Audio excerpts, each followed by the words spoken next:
ये कहानी है उस दौर की जब भारत अंग्रेज़ों की गुलामी की जंजीरों में जकड़ा हुआ था। साल था 1857, जब भारत में आज़ादी की पहली चिंगारी फूटी। वो चिंगारी जो धीरे धीरे एक महाअग्नि बनी, जिसने अंग्रेज़ी हुकूमत की नींव हिला दी। आज हम आपको लेकर चलेंगे उसी दौर में, जहां 1857 का प्रथम स्वतंत्रता संग्राम शुरू हुआ। अंग्रेजों का शासन भारत पर पूरी तरह फैल चुका था। ईस्ट इंडिया कंपनी देश के कोने कोने तक अपने पैर पसार चुकी थी। भारत के राजा महाराजाओं को हटा दिया गया था, किसानों से जमीन छीन ली गई थी और धर्म संस्कृति सब कुछ पर हमला हो रहा था। जनता के दिलों में गुस्सा था, बस एक चिंगारी की देर थी। 6 मई 1857 को अंबाला छावनी में वो घटना हुई जिसने इतिहास की दिशा बदल दी।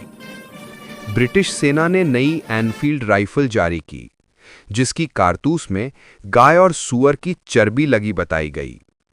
ये हिंदू और मुस्लिम दोनों सैनिकों की धार्मिक भावनाओं पर प्रहार था। अंबाला छावनी में पहली बार विरोध की आवाज उठी और यही थी आजादी की पहली चिंगारी, जो सिर्फ 9 घंटे में मेरठ तक पहुंच गई। 10 मई 1857 मेरठ छावनी की सुबह शांत थी, पर शाम तक सब बदल गया। भारतीय सैनिकों ने अपने अंग्रेज अफसरों के खिलाफ बगावत कर दी। गोले बारूद के बीच आजादी के नारे गूंजने लगे। तत्कालीन कोतवाल धन सिंह गुर्जर के नेतृत्व में क्रांति की आग भड़क उठी। मेरठ से यह आंदोलन पूरे उत्तर भारत में फैल गया। विद्रोही सैनिक दिल्ली की ओर बढ़े। दिल्ली, जो उस समय मुगल सम्राट बहादुर शाह जफर का निवास था। सैनिकों ने सम्राट से विनती की, अब आप हमारे बादशाह नहीं, पूरे हिंदुस्तान के बादशाह हैं।